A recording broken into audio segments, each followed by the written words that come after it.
Hello and welcome to this webinar on Does NOTA need to have more teeth? NOTA, of course, means none of the above. My name is Ajit Ranade. I'm a co-founder and trustee of the Association for Democratic Reforms, and I'm delighted and privileged to welcome a very distinguished panel which will discuss the topic today. Uh, the webinar is structured as follows. We will have each of the panelists making opening remarks for about 12 minutes in the beginning. And then we will have a round of discussion, and then we will take questions and comments from the audience. You have a chat box in front of you. Please put in your observations, comments, questions in the chat box. Before we start the discussion today, the webinar, I'd like to take a few minutes to just tell you a little bit about the concept of NOTA, none of the above. India, as you know, is the largest democracy in the world, and we aspire it to be the most robustly functioning democracy. And so it's a continuous process of improving our democratic process. And one of the features that has come up, that came up in 2004, when there was a demand for the NOTA button on the EVM. Can we just have the slide, please? The NOTA button, sorry, go to the first slide. None of the above NOTA button was actually asked by in a PIL in 2004 by the People's Union for Civil Liberties. The idea was to allow voters chance to reject all the candidates. Na pasanti is a button, as it's called in Marathi, that to express their dissatisfaction with what is on the voter rolls. Next slide, please. This is the NOTA button in addition to the candidates. So what is NOTA? NOTA means none of the above. It is an option on the EVM allowing voters to reject all the contesting candidates who are featured in the ballot as they appear on the EVM. Finally, the 2004 PIL was finally decided by the Supreme Court in a directive in 2013, and that was a landmark judgment. And the court directed the Election Commission of India to provide a NOTA button, and the court held it on the basis of a secrecy of ballot was a fundamental right, and that the right to reject was part of the freedom of expression as under the Article 19(1)(a) of the Constitution of India. So it is a symbolic expression of disapproval, but it doesn't have any electoral consequence, and this is something we are going to discuss today. Next slide, please.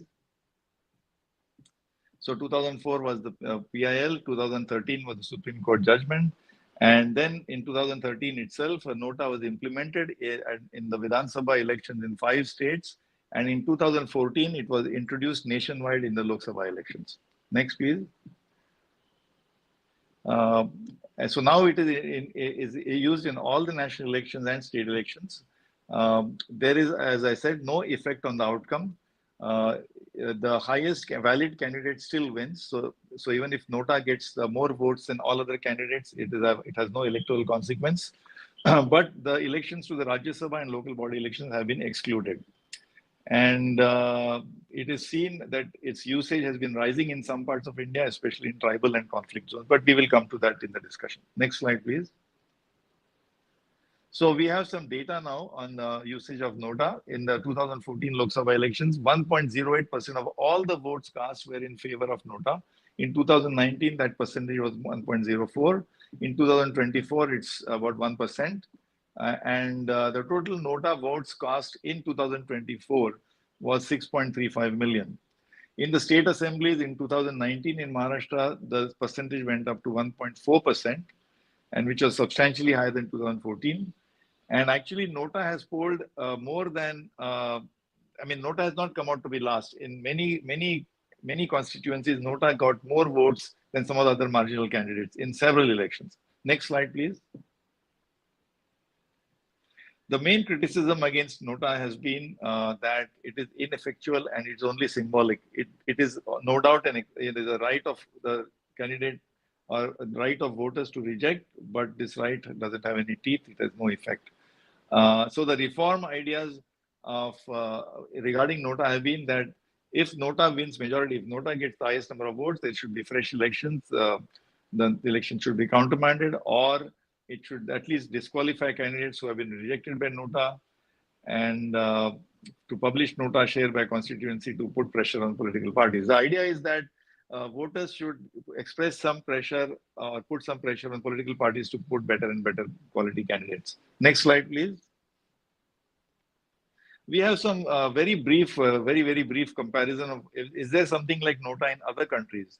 The evidence we have is that in Russia until 2006, there was actually a NOTA, which was a vote against all candidates. It was binding, and a fresh poll had to be organized. But after it was removed in 2006, this provision. Similarly, in Ukraine, this was there till 2010. Again, a vote against all, right to reject, and a mandatory re-election. But this was again removed in 2010. In the state of Nevada in the United States, we have none of the above kind of a button, but it is symbolic. In the country of Colombia, there is one which is binding, and it enforces new elections. In France and Spain, there is a blank vote, which is an expression of the dissatisfaction of the voter, but it has no impact. It is recorded. In Bangladesh and Pakistan, it has been proposed but not implemented. Next slide, please. So this is a concluding slide. We believe that NOTA empowers the voter with a voter choice, but as of now, it doesn't have any impact. The voting share has remained below 1% so far. Some states have shown meaningful protest, but the debate continues, and today's debate is in that tradition. So with that introduction, I'm delighted. Now I would like to welcome our first speaker today. The speakers, let me just quickly tell you, the speakers today are Mr. Ashok Lavasa, Ms. Anjali Bhardwaj, Mr. Manu Sebastian, and Mr. Ghanshyam Tiwari. I will introduce the speakers as and when they come to the podium. So let me first welcome Mr. Ashok Lavasa, a distinguished civil servant and a past member of the former member of the Election Commission of India. Very briefly, if I can say that he has served, he's a 1980 patch IAS officer who served in various capacities. In his home state cadre was Haryana. He was secretary to the Ministry of Civil Aviation, Environment, Forest and Climate Change, and also Finance. He retired actually as the Finance Secretary of India. And he served in Election Commission of India, and he importantly oversaw the 2019 general elections. He resigned from the post in August 2020. He was also appointed as Vice President for the Private Sector Operations and Public-Private Partnerships in the Asian Development Bank in Manila after he resigned from the Election Commission. Very importantly, he's also an author. He has written 2 books that I am aware of. One is called An Ordinary Life, उसका हिंदी में भी है, एक साधारण सी जिंदगी, and दूसरी किताब of course is a more recent one. I forget the title, which is of course his experiences, I think, from the Election Commission. He's a sports enthusiast, an avid reader, a passionate traveler, and an eye for photography, a man of course, very distinguished civil servant. So welcome, Mr. Lavasa, and over to you, and request you to restrict your comments to about 12 minutes. Thank you. Thank you very much, Mr. Ranade, and good evening, everyone. First, let me make 1 or 2 corrections. One is that Haryana was not my home cadre, it was my cadre where I served. I belong to Rajasthan. And second is that I have written 3 books, not 2. The last one is called Echoes of Faith, which is co-authored with my wife. And the first one was called An Uncivil Servant, which was published in 2006. So that is about the time when the NOTA petitions had been filed. And it took 10 years for the decision to come. As Mr. Ranade said, that it was in 2013. Now we are more than a decade that we have experienced NOTA.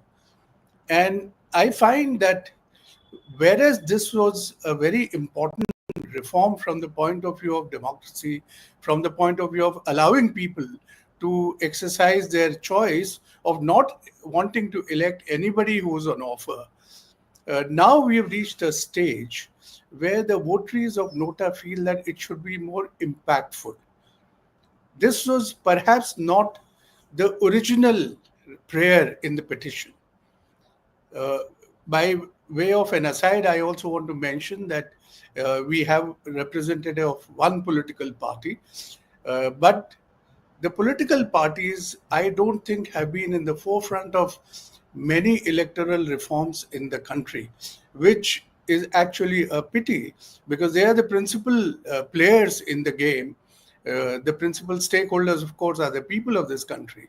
But I somehow find it a little ironic that political parties don't come out with any agenda for electoral reforms. NOTA, I think, is one of the electoral reforms which was introduced. It gave people the choice to say that they don't like the candidates who have filed their candidature, uh, expressing their disapproval of the people who offer themselves as candidates. Now, whereas this was the freedom of rejecting everyone, the right to reject everyone is also part of the right to vote. So, in that sense, I think it was a very welcome move. I am tempted to think that even now, with India having recorded the highest percentage of votes, which is 67% or thereabouts, we still have about 33% people who don't vote. So, can we say that those who don't vote are also rejecting people? I don't think we can say that because the right to come to the polling booth and actually say that we don't like anyone is a more affirmative, more assertive act than to not come and vote because your inability to cast your vote could be on account of different reasons. And this is not the occasion to go into that. But clearly, in the first past post the system that we follow, even if 99% people or 99.9% people were not to vote and only one person was to vote, or even if there is no contest and there is only one qualified candidate, he or she can get elected. So we have a system in which, because we follow the first past the post system, the volume of people or the number of people who vote actually is not the determining factor in terms of any cutoff. We don't have a benchmark. Now, of course, with the people for 10 years expressing their reservation about candidates and the figures were given by Mr. Ranade, the next step is that people have started either becoming cynical about NOTA and saying that should this concept be buried altogether? And on the other hand, you have people who are arguing that let this become more impactful. Should it have more teeth? The one word answer to that question, which is the subject of today's discussion, my answer is yes, it should have more teeth. But it deserves a more elaborate response than just to say yes. And I think when you consider NOTA, we need to look at three aspects of this entire business. First is the right, the spirit of democracy. And I think the spirit of democracy is served by allowing people to come and say that we don't like any of the candidates. So that is fine. But the purpose of this is clearly to demand better candidates. And that is where we come to the quality of representation. I think the purpose and the spirit behind the Supreme Court order, and I was reading the judgment, Election Commission also agreed that yes, they can provide this option and this option should be there. So the spirit of this was, as I said, to allow people to express their choice, negative choice, and the underlying purpose, because which also the Supreme Court sums up in one of the paragraphs, that they expected that this will send a message to the political parties and they will be encouraged to offer better candidates. And that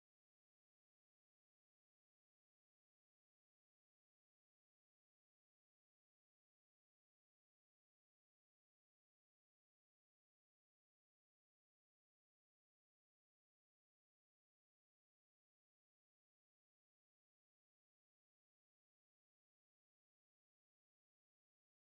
So the spirit of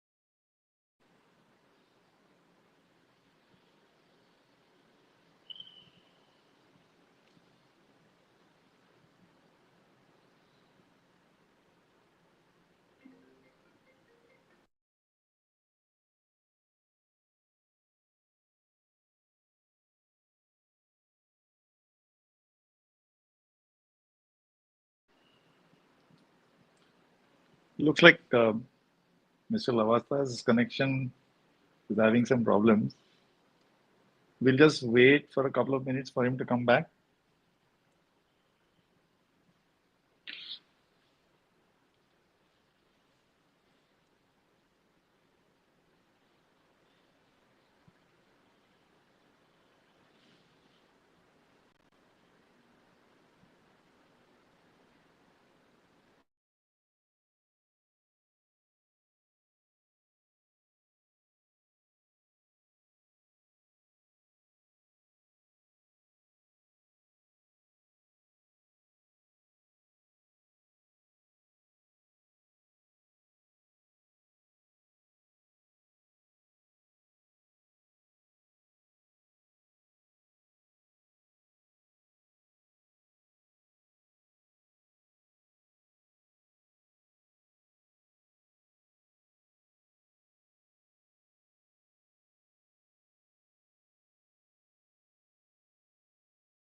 We're trying to reach him, but in case there is a problem, I'll request Anjali to be the next speaker just in case. Let's give it a minute.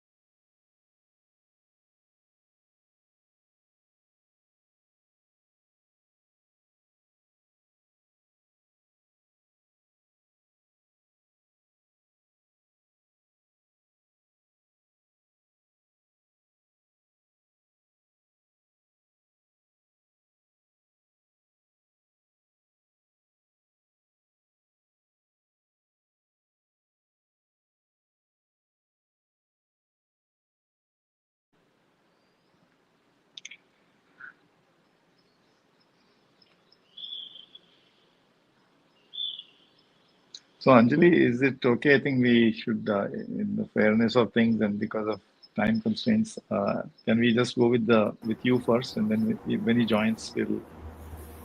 Okay. Sure. Whatever, Sure. whatever you feel is best, Ajit. Yeah, let's do that. So let me introduce Yeah. you formally. So we'll come back to Mr. Ashok Lavasa when he joins back. But let me welcome our second speaker, Ms. Anjali Bhardwaj. She is a graduate of Lady Shri Ram College and Oxford University, and she is the founder of a citizens organization called Satark Nagrik Sangathan, which is a people's group based in Delhi in 2003. She's been working since 2003 on to build an empowered and vigilant citizenry based on right to information. I know that you've also been found one of the working committee members of the National Campaign for People's Right to Information. That eventually led to the RTI Right to Information Act in 2005. He also became a member of Shruti Fellow Group, SRUTI, in 2005.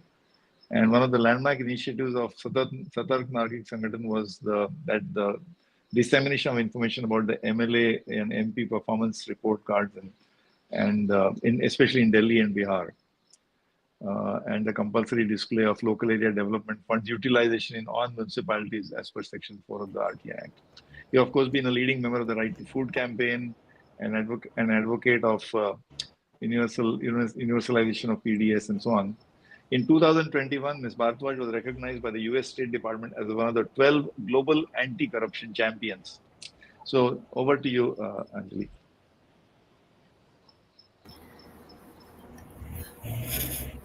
I think Mr. Lavasa has also managed to join back. Ajit, I can go after he's finished. Yeah. Okay. So please, I Mr. just Lavasa. introduced Anjali. So I'm back to sorry. you, Mr. Lavasa. Yeah. I'm sorry, there's a power failure here, so I've just connected through some other means. So let me quickly finish whatever I had to say. So I said that the purpose was to improve the quality of representation, but we have seen that despite several efforts by the Supreme Court in the sense that they introduced the disclosure of financial status of candidates, they introduced the criminal antecedents to be disclosed in a very comprehensive format. They even ask the political parties to publicize this so that this information is widely disseminated. But I don't think an ADR's record itself will show, their analysis shows that the number of candidates with criminal antecedents has actually gone up. So the purpose or the spirit behind suggesting NOTA to nudge the political parties to improve the quality of candidates, I don't think it has served that purpose. And therefore, there is a need to give it more teeth. Now, but in doing all this, we also need to evolve a system which does not make the electoral process dysfunctional. What do I mean by that? I think because we need to ensure that the democratic process of electing representatives actually is able to be performed. And we don't introduce any provision by which there is a stalemate in the system. I think it is time that we widely debate three or four aspects. One, of course, is whether there should be compulsory voting in India. Personally, I don't think that's a very viable option, and I don't think that in a democracy you should force people to come and vote. So, if the compulsory voting option is ruled out, then what is the credence that we can give to NOTA so that it becomes meaningful? For that, I think we should consider whether there should be a minimum threshold for being eligible to be elected. So let's say, should we say that if you get less than 20% of the votes polled, then you cannot qualify even to be elected, even if you are first past this post system. So whether that threshold should be prescribed, and if NOTA gets more than that threshold or the highest candidate, then should we disqualify all the other candidates and allowing only those people who have crossed that threshold to recontest the second round? Because if you disqualify everybody who has contested in the first round, I don't know whether it will be fair or part of natural justice that just because enough people have not voted for me, should I be disqualified? But it is important to make elections a serious business. So I think considering a threshold to be crossed for to be eligible to be elected, and if NOTA trumps that, then I think the election should be held again. The second thing is that there also has to be a comprehensive reform in the political parties, the system of selecting their representatives. In the sense that we know that there is not too much of inner party democracy in the parties themselves. And we don't have the kind of preliminaries or very widely publicized, debated system of identifying candidates who are fielded by the parties. Because if you go through that system, then there is, to that extent, people's involvement in the entire process of offering candidates for elections. That will also improve the participation and acceptability. And therefore, introducing greater inner party democracy, refining the identification of candidates, the system of identifying candidates, and actually making if NOTA becomes the highest vote catcher, then the election should be held again. I think these are some of the important things that we need to consider. But I go back to my original point, and this is my last point, that I think the quality of democracies improve based on civilized behavior of the people and the political parties.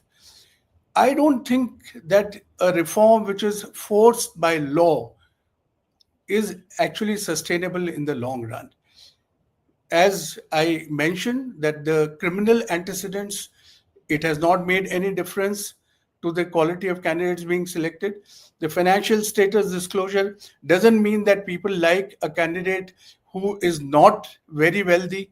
So I think ultimately the onus lies a lot on the political parties to improve the quality of candidates that they offer. So I'll stop at that. Thank you.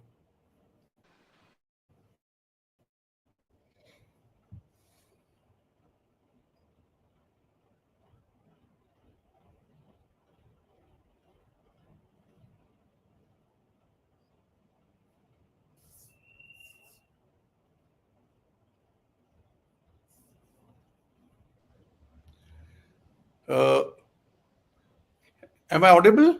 Yes, yes. So can I just, we will, before inviting Anjali Bhardwaj, can I just ask you one question? Yeah. It's a quick follow-up question. When you said that we need to strengthen or enforce meaningfully inner party democracy, and we do have one person from a political party here, do you mean a system of primaries?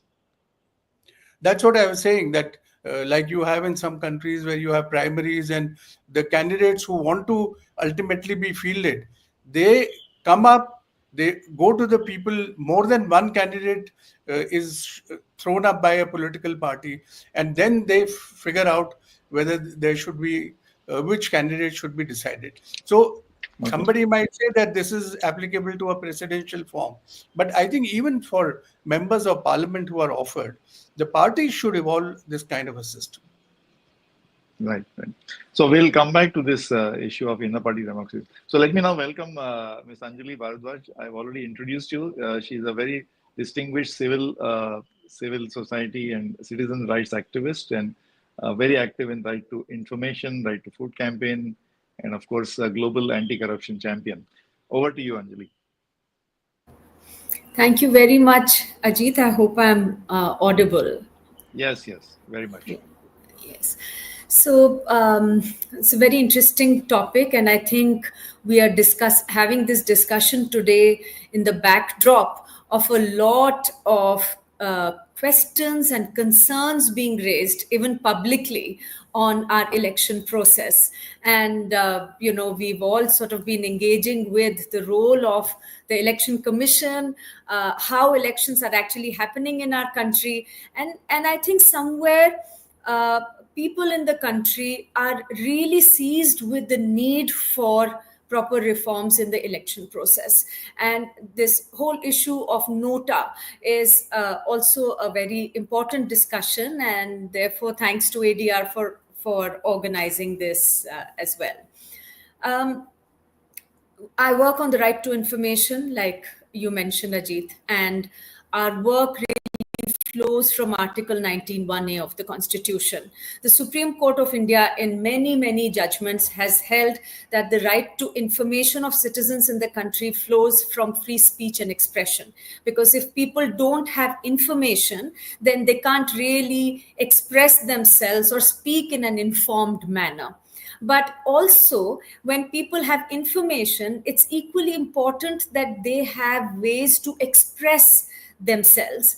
And since voting is a very, very important aspect of the right to expression, NOTA becomes very important, because when I see around me and I get information also through the various affidavits that are filed by candidates before elections, which came as a result of the ADR judgment, and now it's done widely. When we realize that there are only criminals in the fray, or we realize that there's no one who deserves our vote, it's very, very important for us to be able to express ourselves, to have an instrument like NOTA.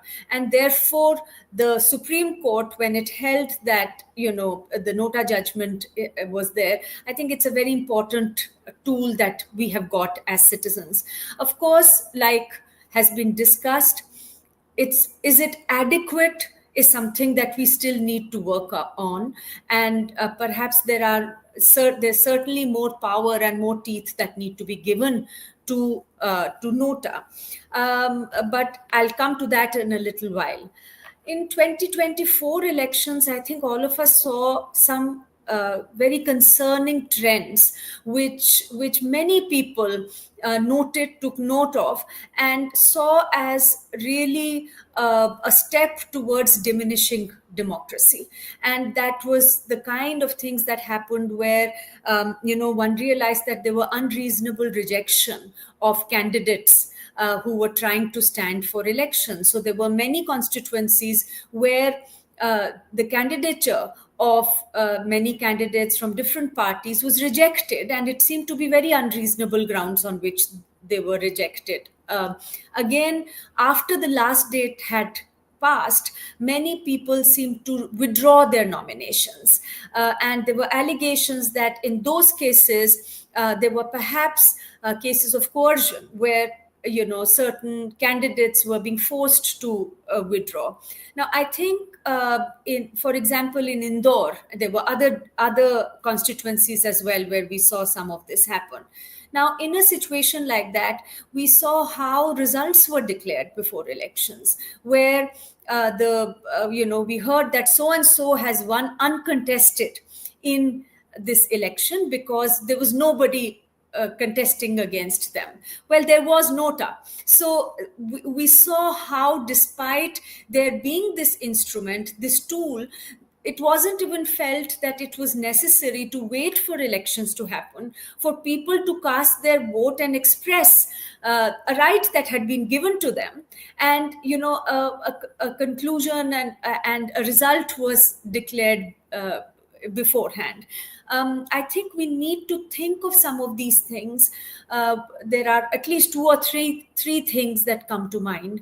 One is that should not the Election Commission of India, in these kind of situations, have stepped in to see what were the underlying factors? Because even before the situation came to citizens casting their vote to express their desire to say none of the above,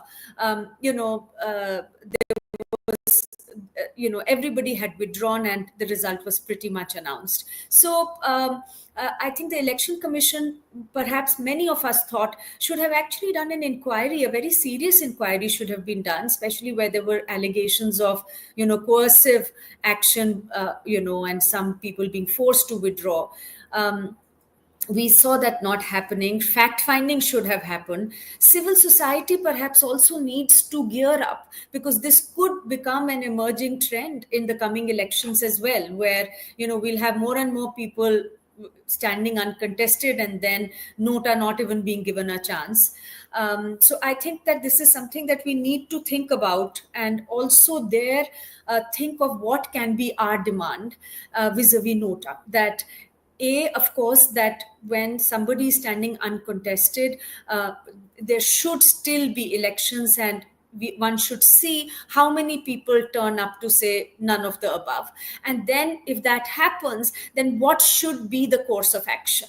Should there not be a disqualification of the only person who's standing if the number of votes for NOTA is more than what they garnered? So I think that we need to really start pushing the boundaries of thinking of how we want to make NOTA effective. And perhaps I'm trying to say that some of these give us an opportunity to also make this things that people identify with and people sort of start demanding, because this impacts a lot of people. I mean, all the people in those constituencies deserved a chance to say that none of the above, and they were not even given that chance. And then if they had been given a chance, then I think this kind of a public debate is very important, that what should have happened if NOTA had got more votes than the only person who was standing. Now, I think one of the big things where we look at instruments like NOTA to be effective in terms of expression of people is where we have problems of criminalization of politics. Now, I think as citizens, all of us are very, very troubled by the increasing criminalization. We often discuss how political parties keep giving keep giving us candidates who have criminal antecedents, some of them very serious criminal backgrounds. And when NOTA is a form of expression that we have, people do get a chance to be able to at least express their disagreement, maybe even their disgust at the kind of people who might be put up in a particular constituency. I feel that, again, we need to think of how we need to give NOTA more teeth. But here I would also like to say that in many situations, one realizes that just one solution might not be sufficient. So I would say that NOTA is necessary, but might not be sufficient for us to get rid of the kinds of problems that we have, including criminalization. And perhaps a basket of measures is required. One thing, of course, has been, it's something that ADR, National Campaign for People's Right to Information, other groups across the country have been asking for, is greater transparency in the working of political parties.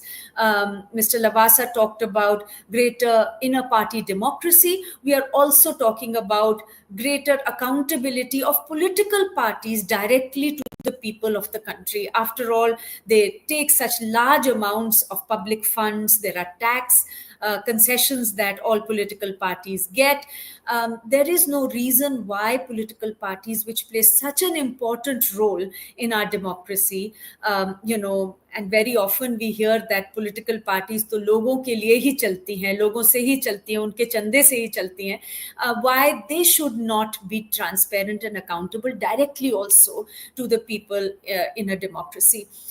Of course, the CIC, Central Information Commission's order of 2013 is very relevant here, because the CIC had on an appeal by ADR only, had said that all national political parties, the BJP, Congress, BSP, all the parties have to be submitting themselves to the Right to Information Act. They have to come under the RTI law. They have to give information to people.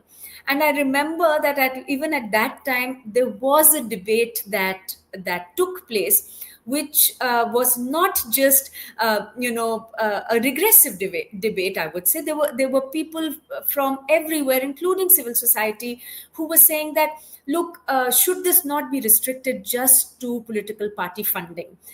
How a political party decides their candidates should be something that should not be open to, the right to information application being filed and so on. But I think many of us very strongly believed that if we have to fight criminalization, if we have to push political parties in a meaningful way to give us better candidates and better choices, then we do need greater transparency. I mean, even in women's rights groups, this is a discussion we have all the time, where, there are parties who will say that we stand for women's rights, we will speak against violence against women, those sort of issues come up. But when they distribute tickets, then we see that, repeatedly tickets are being given to people who have these very, very, problematic cases against them, allegations of violence against women and crimes against women.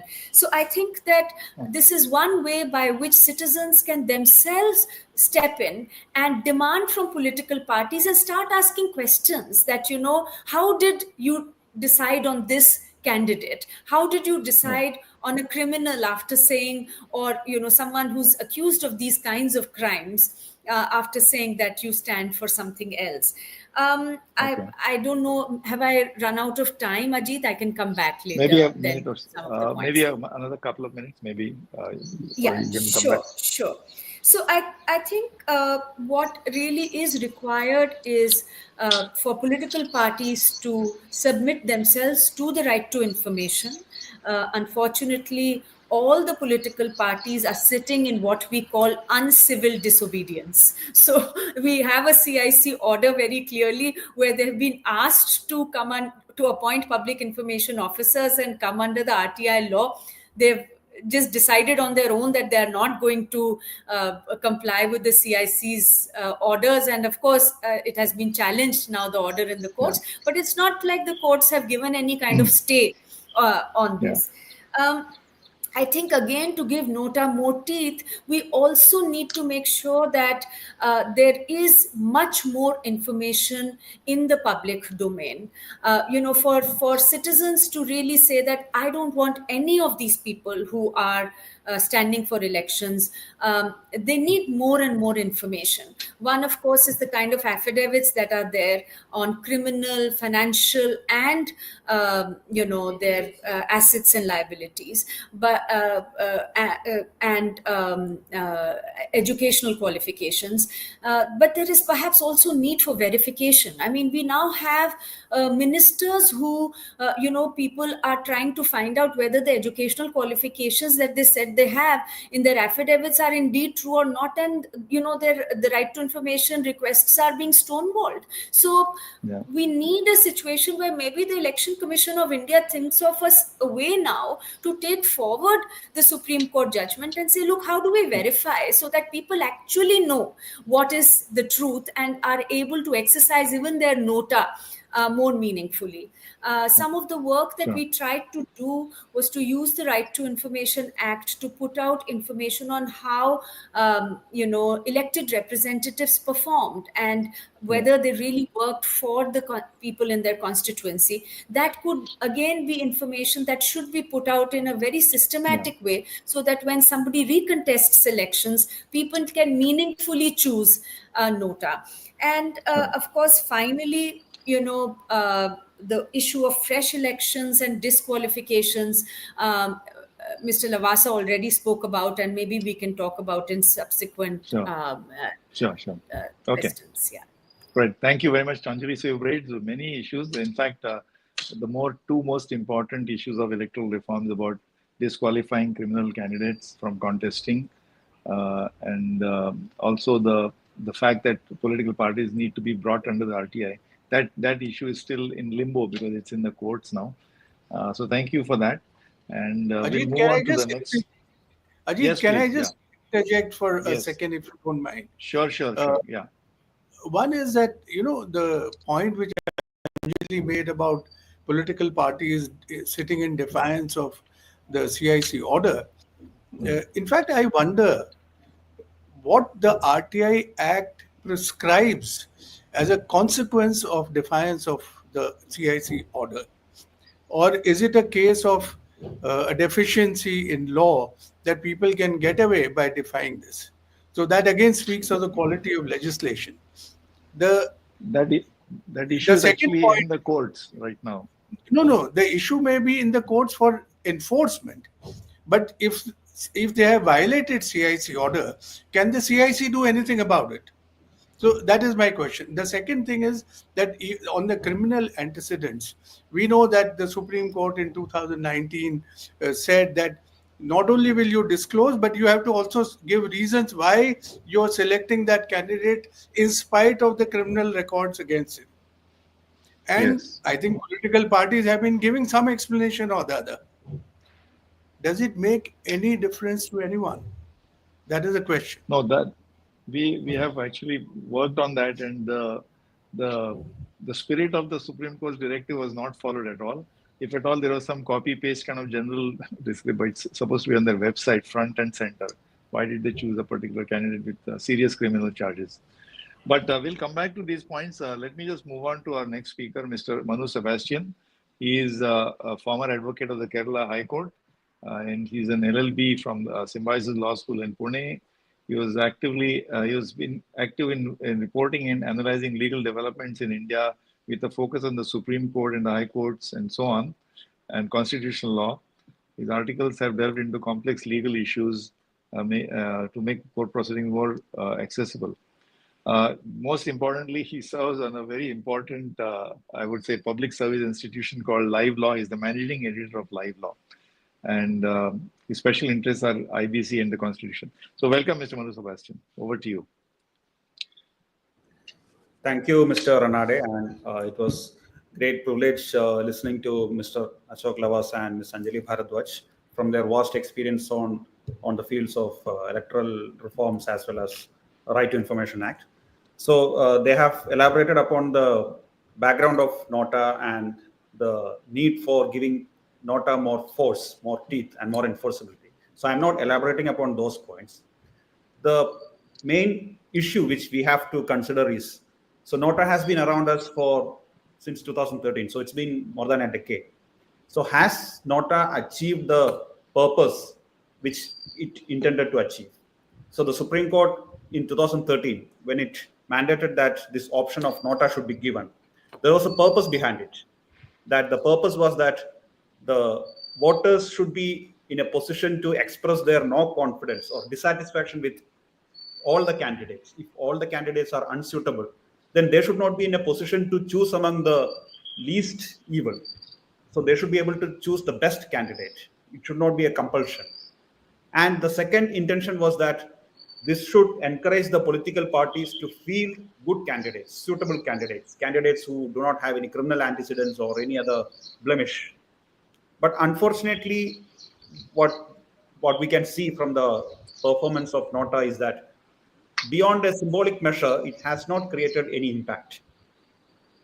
So a person might think, why should, if all the candidates, if a voter feels that all candidates are unsuitable, then a voter might think, why should I go to the booth and press the NOTA? Why can't I just not vote? Why can't I just sit home and boycott the election itself? So that question might arise. So unless NOTA is given some kind of consequence, the voters may not feel encouraged to exercise that option. They might think, okay, why should my exercise go in waste? I would rather cast vote in favor of any of the candidate rather than take the trouble of going to the voting booth and press NOTA. So this is the major question which now the civil society has to think, because I think only the civil society will take this issue forward, because I'm not sure if the political parties may be interested in reforming this aspect, because none of the electoral reforms, be it it was mentioned here that these directions to publicize the criminal antecedents and asset declarations, all these reforms came through PILs filed by organizations like ADR and PUCL, etc. None of the reforms came from the political parties or the legislators. So I believe that this is an issue which only the civil society can take it forward, and the reforms and the call for reforms will come largely from the civil society segment. So now regarding NOTA, there are 2 petitions pending in the Supreme Court seeking directions to give more teeth to NOTA. So there was one petition filed in 2024 during that 2024 Lok Sabha elections. So this petition was filed, I believe, in the wake of, so there was one incident in the Surat constituency, except there was only one candidate who filed the nomination. So elections, that was cancelled. So no elections were held, and the only candidate, the sole candidate who filed the nomination, that person was declared as the winner without any sort of voting. So in that context, a petition was filed in the Supreme Court saying that in such scenarios, rather than declaring the sole candidate as the winner by default, an election should be held so that the voters will get an opportunity to express if the voters who want to give this NOTA option, they should have an opportunity to express that option. So that petition is pending. So one of the prayers in that petition is that if NOTA is getting the most number of votes, then the election should be cancelled and a re-election should be done. And there is a second prayer which I found it to be interesting, and it's a debatable topic as well. So all the candidates who were rejected by NOTA votes, they should be disqualified from contesting elections for a certain period, like 5 years or 3 years or whatever. So they will be debarred. So NOTA will act as a debar. NOTA will bar candidates who are rejected by NOTA from further electoral politics. So that is also an interesting suggestion. And there is another petition which was filed recently that is also seeking a similar prayer. So during the hearing of that petition, the Supreme Court, in fact, made a very interesting suggestion. So the court suggested that, so as we all know, we follow this first past the post system. So the candidate who, basically, even if technically the candidate is not in the majority, among the votes polled, whoever gets the most number of votes, even if it is 10% or 5% of the votes of the constituency, that candidate will be elected. That is the present system. So the Supreme Court basically questioned this rationale behind the first past the post system.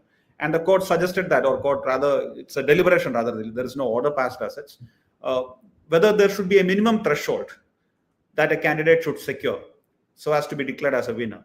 So the court has suggested the constitution of a committee of experts to study this aspect. So the court was basically asking, so if a person is only securing 5% of the votes, why should that person be elected as the winner? Because essentially that person is only enjoying the confidence of only 5% of the electorate. So as it is, we know, like generally our election, the polling percentage is like around the 60% mark on an average. So at least on an average, we can say 40% of the constituency, they don't go for voting itself. And the election, the contest happens only within that pool of 60%. So if there is, I believe that if NOTA is given more teeth, more consequence, I believe that the voting percentage itself will increase, because it is my perception that the people who choose not to vote, at least a very substantial chunk of that persons who don't go to the voting booth, they are persons who are generally dissatisfied with all candidates. So they don't want to take the trouble of going to the booth to register NOTA. So I believe that if NOTA is given more enforceability or more consequences, legal consequences, even the voting percentage will increase, and that will generally increase the representative quality of our elections as well. So these are the major points which I had to suggest. So rest we'll take it forward in the discussion. Sure. Thank you, Mr. Manu. Actually, since you have raised this point, let me just take the question before we go to the next speaker. There is one comment in one of the viewers has sent that if you remember the 2004 petition of PUCL and subsequently the directions of the Supreme Court in 2013 were actually based on the concept of secrecy. So, Mr. Manu, do you want to quickly comment on this? That this viewer, I'll tell you his name is Mr. Deepak Dholakia, is saying that NOTA simply ensures that I have recorded my presence, that I've gone to the voting booth, and that is all. It is supposed to just ensure that so nobody else votes in my name. That's it. Of course, this is his opinion. Do you have any reaction to this particular comment? But if you see the Supreme Court judgment, the judgment itself has several paragraphs explaining why NOTA is necessary. The 2013 judgment. Correct. Later on, of course, the Supreme Court said that it is also the citizen's right to express, to right to reject. And the Supreme Court says that 49O, if you remember, maybe Dr. Lavasa, if you also want to comment on that, it's simply supposed to be originally just my presence has been recorded, so nobody else can vote in my name, and that's it. The 49O provision which used to be there in the paper ballots as well. Mr. Lavasa, any quick comment on that? Ajit, that is what I was saying in my remarks, that, even the petition that was filed to get NOTA introduced, I think they also did not pray that NOTA should become such a powerful tool. They also just wanted that by allowing people this right to exercise a negative choice, it will send a signal to the political parties, and they will perhaps be compelled to take this into account. But as we see that, I think political parties have shown a very unique imperviousness to this kind of opinion, and they feel that, okay, even if 1% of the total electorate says that none of the above, there are these 99% people who are coming and voting for one person or the other. So I don't think they have given enough weightage to this expression of popular opinion. Okay. So, we'll come back to that. And Mr. Sebastian, of course, has said, and I think there is something to be discussed, that if you actually give more teeth to NOTA, it will motivate more voters to come and exercise their vote. But we'll come back to this point. It's important. So we have got 4 or 5 different points that have come up. Let's go to the next speaker, Mr. Ghanshyam Tiwari, who is a national spokesperson for the Samajwadi Party. He is also a founder of Good Ed, an educational platform, and a founder of PI India. He also co-founded the Harvard India Conference in 2010. And he has run state level election campaigns. He has advised chief ministers and members of parliament, and has worked, his work experience includes organizations like McKinsey, London School of Economics, the Bill and Melinda Gates Foundation, and Intel. He's an alumnus of the Kellogg School of Management, the IIM Bangalore, and NIT Karnataka. So he's an engineer by training. So welcome to you, Mr. Ghanshyam Tiwari. Over to you. Maybe about 10 or 12 minutes, please. Thank you so much. It is a privilege and honor to be part of this August forum, and speakers who have a lifetime of work and leadership in civil society and different aspects of civil society. Just a little bit of trivia. In 2004, the first time I ever worked with a not-for-profit, it was ADR. I volunteered with ADR, interacted with Professor Trilochan Shastri at that time. Had the pleasure to visit him at IIM Bangalore, my alma mater. Now, coming to the topic on hand, I think that if I summarize what has been discussed already, I don't want to beat around the bush and conclude that NOTA has failed to accomplish a lot of what it was envisioned to accomplish. And we can brainstorm on how to make it powerful to accomplish what it should accomplish. But in reality, the backdrop of the democratic setup in which NOTA was seen as an incremental power to the citizen has fundamentally changed. We are today in a backdrop where Election Commission, right, is failing the basic tenets of how democracy needs to operate.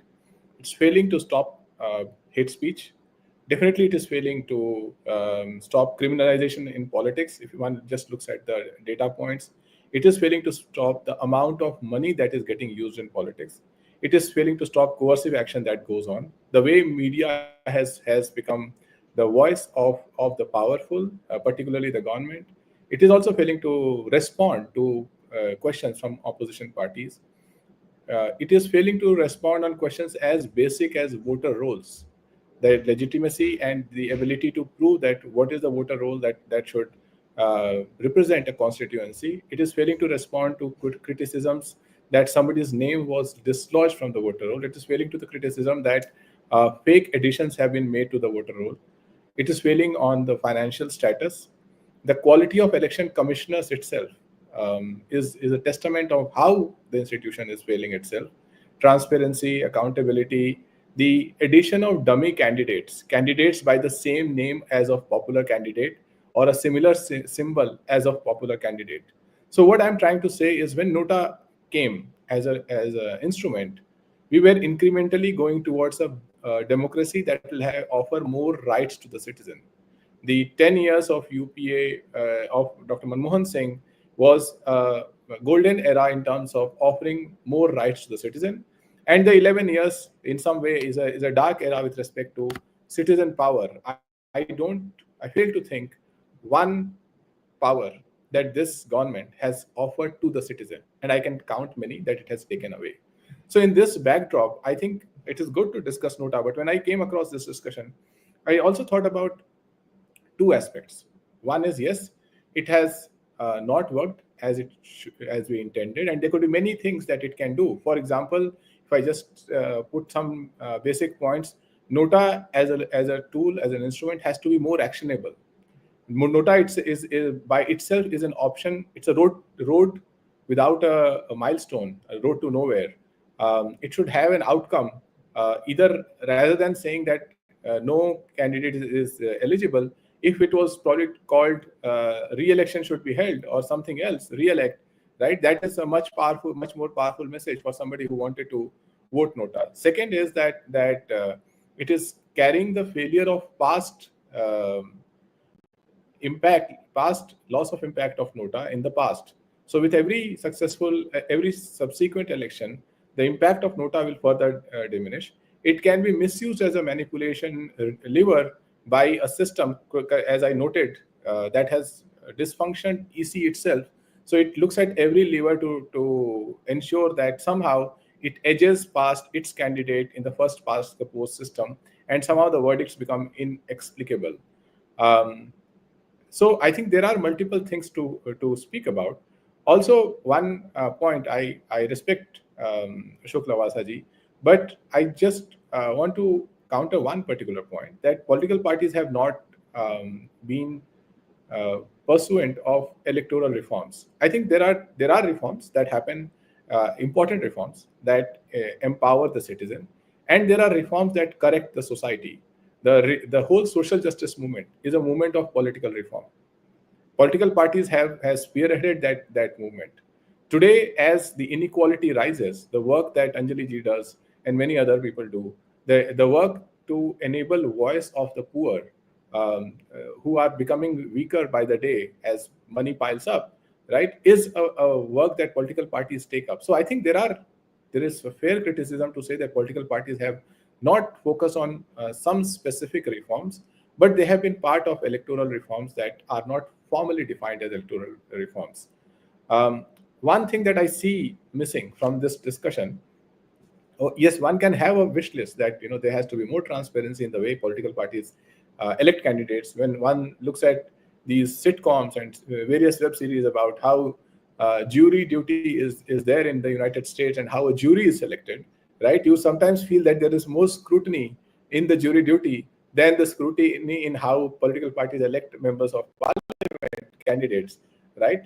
But I think in the times that we are living in, one particular source that I see with huge hope as a citizen. My father served Air Force. I grew up traveling across the country, and as a result, I have my political training is more of a citizen rather than a political person. I think that one huge force of change that is right here in front of us is artificial intelligence. I think in times when so many things are happening, eventually every powerful tool of technology, whether it is the smartphone or whether it is the era of artificial intelligence, has the ability to do both. It has the ability to make the powerful more powerful. It has the ability to make the weak, the voters, more powerful. And I think that when I look at all the reforms that we want to talk about in the world of conversational AI, even a person who's not literate can potentially speak to a AI powered call center to know everything about any candidate, right? And if I have to, let's say, if I choose to campaign only for NOTA, I will not campaign for NOTA at the time of election. I will campaign for NOTA in the run up to election for 5 years. A NOTA, if it's a fictional candidate, can campaign for itself for the entire 5 years, because it is basically saying that in this constituency, here are the kind of people you have voted for, and I am here as your alternative if you don't want to vote for this kind of people. But the current format of NOTA is a tool without a campaign manager. In the era where politicians are able to hire very expensive campaign managers, right? The civil society, without upsetting any political party, can use basic tools of AI that are emerging to empower NOTA through a campaign.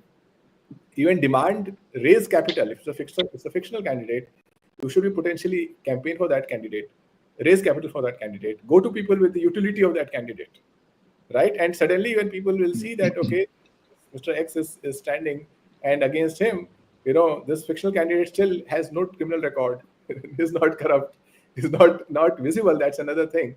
But let's give the message. So I think that if the term itself is given more teeth and given more campaign, the other criticism that I made, that it is unactionable, it is an uncampaigned candidate, it is manipulatable, it has in the past been unimpactful, right? All those criticisms can go away. One final point is, I also think that one has to think about NOTA for a very large election, such as a parliamentary election, versus NOTA for a smaller scale election. My training in public policy, my training in technology is that you create pilots rather than look at things that are immediately applicable at scale. I would want to see NOTA successful at a panchayat level, to build the temperament for this as a tool. When candidates who are not good for society become rejected at a panchayat level, at local election level, I will see that the temperament for NOTA starts building up among people, and then they will use the same temperament to reject the MLA pool list of candidates, and subsequently. So these are some of my submissions with respect to NOTA and what we can do to make system better. Thank you, Mr. Tiwari. Thank you very much. Great points. In a lighter vein, I was going to respond by saying, when you recounted the list of problems that we have had for elections or democracy in general in the last, 10, 15 years, that, the percentage of members of parliament and members of legislative assemblies, MLAs, with criminal record has steadily gone up from 2004, 9, 14, 19, and 24, steadily, not in the other direction. That's really criminalization increasingly, the increasing use of money power, the increasing influence of media power. We call it the 3 MMM, money, muscle, and media. So in that context, in a lighter vein, I wanted to say, वो कहते हैं ना कि जब cancer है तो फिर why are you worried about a haircut? So you are saying something कि बीमारी इतनी बेकार तो नोटा तो एक बहुत छोटी सी बात है. But anyway, I'll just say one proceed quick point, sorry? right? To highlight what you're saying, right? In the light of the women reservation bill, right? If you look at states across the country, there are more criminals contesting in an election than women contesting in an election, right? And that to serious people with similar serious criminal charges. So I think there are instruments that are coming in that can potentially turn the page. I'll add to this. If you just look at the power of women reservation bill and how it can affect some of these things, right? Of the 6,000 MPs and MLAs, today probably 600 are women. Whenever the law is enforced, of that 6,000, even at the current scale, 2,000 will be women. If for each such seat, there are 4 women contesting, you're talking about 8,000 women candidates in the next 10 years, hopefully. And if each such woman has 4 or 5 female members in their campaign team, you're talking about another 40,000 women campaigners. So you're talking about 50,000 new women entering the political arena who are unlikely to enter the pipelines of politics that men have entered, whether it is religion dominated by men, wealth dominated by men, land dominated by men, dynasty dominated by men. So I think these 50,000 women will bring a positive change, both from the criminalization standpoint. I wanted to ask you a question, and actually it's also for Mr. Lavasa, that you mentioned that there are constituencies where voters don't have a choice, that all the candidates have criminal record, or at least the leading candidates, leading parties, the leading candidates have, and I'm not talking about criminal record as in having a frivolous, minor charge, not Section 144 violation. It is serious charges like either rape or murder or attempt to murder, kidnapping, extortion. So surely, the NOTA, if it's not given teeth, I mean, what does a voter do in case you are facing a ballot where all major candidates are criminal records? So both Mr. Tiwari and Mr. Lavasa, isn't that a case where surely NOTA needs to be given more teeth? I will say a 2-sentence response. Mr. Lavasa has much vast experience.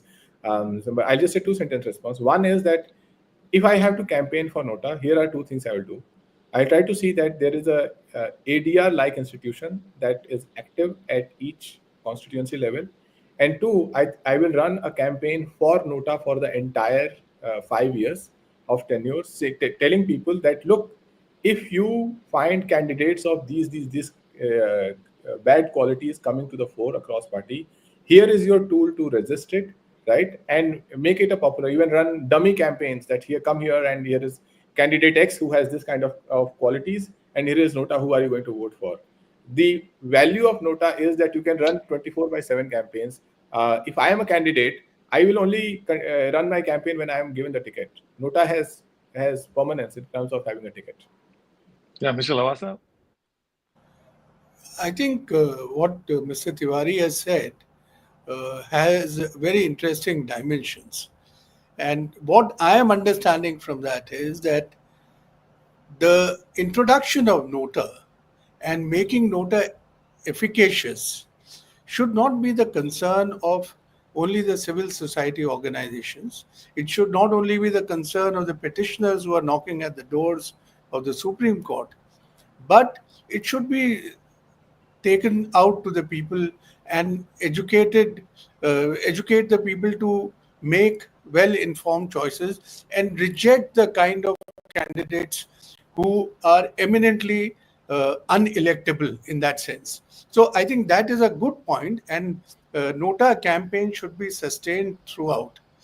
But that having said, I want to go back to my point, and although I do respect the viewpoint which Mr. Tiwari has mentioned, that political parties have also spearheaded political reforms. I didn't say that they have not spearheaded political reforms. I said that if you look at the record of political parties in the last 75 years, look at all their election manifestos, you will hardly find a political party which is giving primacy to electoral reforms as part of their agenda. And that is why most of the electoral reforms that have taken place in the country have either come through the courts by the effort of the civil society organization, sometimes in collaboration with the election commission, but very few have come out of the political party's will. And the proof of that, incidentally, is that if the CIC has passed an order that political parties should be subject to RTI, there is not a single party that I know which has volunteered and said, yes, we are willing to obey this order. So how is this amazing sort of concerted move on the part of political parties not to subject themselves to this? So I think they need to also do a lot of introspection instead of putting all the burden on the people of the country. Actually, Mr. Lavasa, that answer to your earlier question, that the CIC, by the way, they said that even though their order is legally valid and in force, but the RTI Act does not provide the Commission with ample powers to deal with the cases of contempt and non-compliance. This is the order dated 16th March 2015. It's in para 69 and 70, where they say clearly that we are helpless and therefore they are seeking directions from the court. So it is not only NOTA which is toothless. Anyway, but there's a question for you from Mr. Jilani, which I'd like to put you on the spot here. But anyway, a very brief answer. We don't need to go too much because I also feel. So he's saying Mr. Lavasa keeps talking about the fact that political parties are not doing enough for political reform or electoral reforms. He says, what about the election commission? Why is the election commission not pursuing electoral reform? I personally feel that this is a wrong expectation because the election commission is simply a implementing agency for free and fair. But anyway, I'll leave it to you, Mr. Lavasa. How do you respond to Mr. Jilani? My response would be that there are two ways of looking at it. Election commission, if you ask the election commission, they'll give you ample instances with dates where they have proposed electoral reforms to the government, and they have been repeatedly pursuing those reforms. But that is the extent to which they can go. And that is what they have been done. Even today, I think if you see, there must be a list of 40, 45 electoral reforms which are lying in the government for consideration, which election commission has periodically pushed. So it may not be totally fair to say that they have not taken the initiative to suggest electoral reforms. It might be fair to say that they have not pushed it enough, but I don't know what pushing enough means. Let me give you an example, Mr. Lavasa. Like, for example, there was a suggestion many years ago that now that the criminal background of candidates is disclosed publicly via self-sworn affidavits, can the election commission not put up on the booth paste a piece of paper where they put a red dot against the name of the candidate who has criminal record? Because a lot of voting happens at the last moment, emotionally, people make up their minds. So if they see when they're entering the booth that there are people with red dots, surely the red dot initiative can be the election commission. They don't have to wait for anybody's guidance. Yeah, I think you have to pose this question to the people in the election commission. But I would. I know. But I would say. But I'm just. No. I would say that, you see, election commission does not want to be seen to be supporting one or the other. And therefore, they feel that a candidate has offenses against nudging the candidates and drawing extra attention, they might be criticized for taking sides. And therefore, the court has already ordered that the parties have to explain and affidavits have to be filed and disclosures have to be made. Advertisements have to be given 3 times in the public media. Of course, it has meant a lot of money for the media, people who run the media organizations. But that is the extent of dissemination of information. To what extent? But the model code of conduct was pushed by the election commission, sort of on their own initiative. Yeah, model code is a voluntary sort of compact between the election commission and the political parties, and the model code cannot go beyond the law. So it does say that there should be disclosure of all the criminal antecedents. But whether election commission should draw the attention of the voters to a particular candidate's criminal record, I think that's a debatable point. Okay, let me ask Mr. Tiwari. There's a question from Mr. Deepak Dolakia, who says that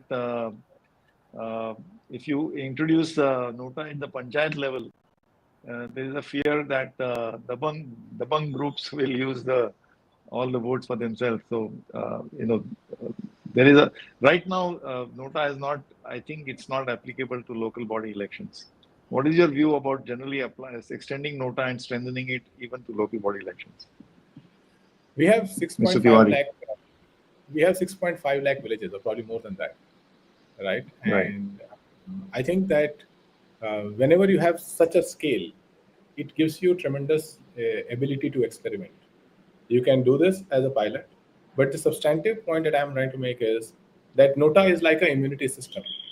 You have to boost it at all times, and that boosting should happen in panchayat election. It should happen in at school level, in class monitor election, if there is one such thing, right? That people know that there is a rejection mechanism to our democracy that creates immunity to the democracy. It is not the same as look at the two candidates. One candidate, powerful, lakhs and crores being spent in campaign, the prime minister campaigning, right? And the other option for the voter is NOTA, right? It's like a candidate that has never campaigned for itself, right? It's almost it's unactionable for the voter, right? Asymmetry, that asymmetry is huge, and the asymmetry could be reversed because the candidate for which the prime minister will campaign, you will see that campaign once. The campaign for NOTA can be 5 years all the time. So I think you can potentially reverse the asymmetry, and you can experiment it only in cases. There are two possibilities. That NOTA works in a certain constituency, or a dabang group captures the system and does not allow it to work. Even in that, these are outlier examples that will be visible. Let us hope that in our society, from the local bureaucracy to the people, there are enough voices that these outliers will be called out, even if not defeated in that very election, right? And their records will be there to show. So I think it will. I think that I'm a bit traumatized by this government that has diminished the rights of citizens. As a result, even if NOTA hasn't worked to the extent it should, I don't want it to go away. I want to be creative, inventive, collaborative, that it finds a stronger voice on the table. In fact, I should mention that the domain of the state election commissions who run the local body elections, some states have really done some fantastic reforms. I should particularly like to mention Maharashtra and Haryana and one or two other states who have actually pushed the envelope and have done some of these reforms, including, I think, the strengthening some NOTA features. Anjali, very quickly, you actually very important point you mentioned it. That it's not just the end point of the 5 years where you exercise, you do go for elections, do voting and exercise NOTA or not. It's what happens between those two elections. So I think you kind of mentioned about accountability. So are you referring to this? There are these twin rights: right to reject, which is what NOTA is about, and right to recall, which is in the middle of the term of the legislator. Is that what you are referring to? The right to recall. Well, Ajit, what I am really referring to is the fact that I think political parties seem to forget that in a democracy, they have to be accountable finally to the people of the country. And this doesn't just have to happen at the time of elections. In between elections, it's not as if we cease to be a democracy. So one way by which this has to happen is that people have to be empowered to be able to question them. And here I want to also respond to some of the questions that Ashok ji had raised, Mr. Lavasa had raised. I completely agree that the Information Commission said that we don't have the power of contempt. So if somebody says that we are not going to comply with our decisions, there's only this much that we can do. I mean, we've consistently said that institutions really need to push the envelope as well. if we look at the way commissions have been working across the country and the Central Information Commission, the powers that they have been given of summoning, of holding inquiries, of imposing penalties, granting compensation, have just not been adequately tapped. I think, there is nothing stopping the Central Information Commission from writing to the Election Commission of India and bringing to their notice that, after all, these political parties, they're supposed to, it's a very important electoral reform also. It's, of course, a reform for political parties, but it's a very important electoral reform. It's something that could be written to the Election Commission about, to say that they are not complying. I would even say that, the Election Commission itself has, such vast powers. Why do we not see the Election Commission stepping in and saying that, there is a statutory body that has held that, political parties need to be transparent. They must be held to account by the Election Commission. On the contrary, we saw how the Election Commission behaved in the whole electoral bonds matter, where first they said, no, there needs to be greater openness and transparency in political party funding, therefore electoral bonds they opposed, and then they quickly turned and sort of... So I think that we need to push our institutions much more, and the right to recall, the right to reject. I mean, these, of course, continue to be also things that we demand in many cases, but those in some ways are still further off than the rights, the hard-fought rights that we have already got. And therefore, I still feel that things like bringing parties under the ambit of the RTI law is very important. Yeah, thank you, Anjali. We actually have been joined by Mr. Jagdeep Chokar, one of the co-founders of ADR. We also, I'm mindful of the time. We need to wind up in about the next 7 or 8 minutes. So very briefly, Mr. Chokar, if you have any intervention to make. I am sorry to intervene unexpectedly. I have not been able to watch the entire program because I was away for a doctor's appointment. But whatever little I've seen, there are two things I want to comment on. One, the NOTA is certainly applicable to local body elections. And two state election commissions of Maharashtra and Haryana have passed notifications which are much more effective than what the Election Commission of India has done. Maharashtra State Election Commission has said that if NOTA gets more votes than any of the candidates, that election will be cancelled and there will be a fresh election. The Haryana State Election Commission went a step forward and took it all the way by saying that if NOTA gets more votes than any of the candidates, the election will be cancelled, and in the fresh elections, none of the candidates in the earlier election would be allowed to contest. This has not been challenged by anybody. This has been put to effect by the Haryana State Election Commission. So, the Election Commission of India has no justification not to do this, number one. Number two, the Information Commission said that the RTI does not empower them for contempt. That is correct. But the RTI does empower them to levy fines on parties which do not listen to their instructions. And there are two sections in the RTI which I don't remember right now. I think one of them is section 20. And this was brought to the notice of the Information Commission during the hearings. And it is mentioned in their order where, say, we don't have the wherewithal to get our order implemented. They don't even say they don't have the power of contempt, but they had the power to fine and to do one more thing, which they deliberately refused to do. So, like, the Central Information Commission did not do what it is authorized to do. In that way, the Information Commission failed in its duty, in my opinion. These are the only two things I wanted to say because I don't know the rest of the proceedings. Thank you, Ajit. Thank you, Dr. Chokar. Mr. Sebastian, I want a quick response from you because you did mention the Surat case. Actually, that is also a bit troubling because the tendency or the trend of having unopposed candidates is, of course, happening even in the Lok Sabha election. But we have seen quite a lot of this at the local body elections. And if the citizens are not given a chance to express as a counter vote, then actually it is a fairly it's against the spirit of citizens' right to select. So what is your opinion on that?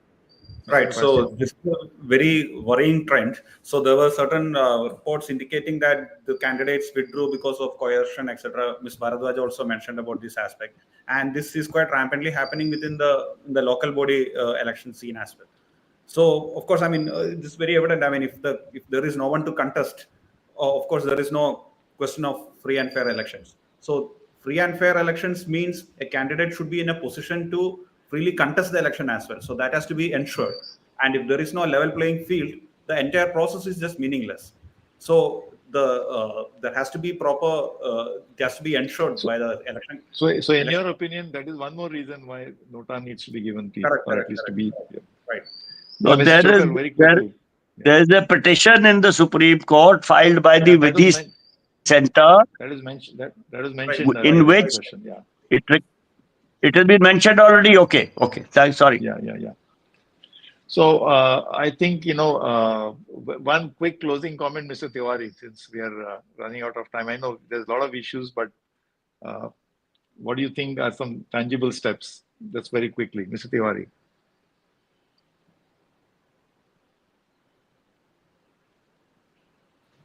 Let me just unmute. Yeah.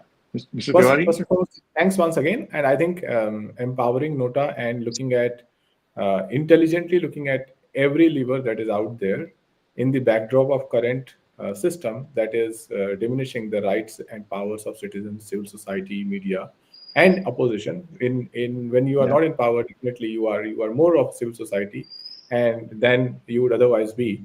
That's the reality of politics. So I think looking at every intelligence system and powering it with technology, with rules, laws, and realizing that India is a diverse country. There are good things happening in some part of the country at all times. Just like Professor Chokar spoke about the local body elections and NOTA, that can be borrowed in other places. That is a continuous process. And I hope that we are able to expand on it. We have to remember that the State Election Commission have the same constitutional status as the Election Commission of India. So they're equally. So I want to ask one last question to Mr. Lavasa. I didn't want to ask it to a political spokesperson. And then we will conclude with due respect to all of you. I know we have lots of things, but we need to wind up. Mr. Lavasa, one thing that we didn't discuss so far is the opposition to NOTA. There's quite a significant section of society and political parties who feel NOTA is an unnecessary destabilizing feature. It just creates more divisions, more instability, and really it serves no purpose. It is just a ploy to create more instability. Do you have any opinion or any view to express on this point? Yeah, I think that opinion might be influenced by the fact that NOTA is not effective, and therefore people might call it disruptive. But I think the moment you make NOTA effective, then it will cause disruption. So it is not disruptive today because it's like a very ineffectual angel beating its wings in the void. So, but the moment you make NOTA effective, then I think political parties will become serious about it. And therefore, I feel that there should be a relentless campaign to make NOTA effective. And I think there is a serious case for considering a threshold for the candidate who is declared as a winner. If he doesn't cross a threshold and if NOTA gets more votes than him, then I think, or her, then we should go back and adopt some kind of a model which Haryana and Maharashtra have put forward. Yeah. And thirdly, I think political parties have to be a very, very meaningful player in this game. Otherwise, discussing all these reforms without the buy-in of the political parties is going to be a very, very, tough call. Yeah. Okay, so we are at 5:30, so I'm afraid we'll have to wrap up the session. I won't try to summarize, but some very important points have come. Mr. Lavasa's point of a threshold for winning and a threshold which, if NOTA overtakes, to give it teeth. The fact that Mr. Tiwari said that there has to be a strong interest, working for NOTA, not just at election time, but throughout. Ms. Anjali Bhardwaj, she said about the right to reject, right to recall, and the right to information, the political parties to be brought under that. Mr. Sebastian brought out the important case of unopposed elections. Even there, NOTA has a role to play, very important role. And I think, especially constituencies, and there are many of them where there are all candidates have very serious criminal cases against them. NOTA, if given teeth, will prove to be effective, more effective than it is now. And not to forget that actually some state election commissions have walked down this path and have done serious reforms. So that can be emulated at the national level. So I thank all the panelists, Ms. Anjali, Mr. Tiwari, Mr. Lavasa, Mr. Madhu Sebastian, Mr. Chokar, who came in at the last. So all of you, and thanks to all the viewers out there, and thanks to the people who've given their questions. Wonderful session, and we have to wrap it up here. And thank you all very much. Thank you. Thank you very much. Thank you. Bye-bye. Thank you. Thank you.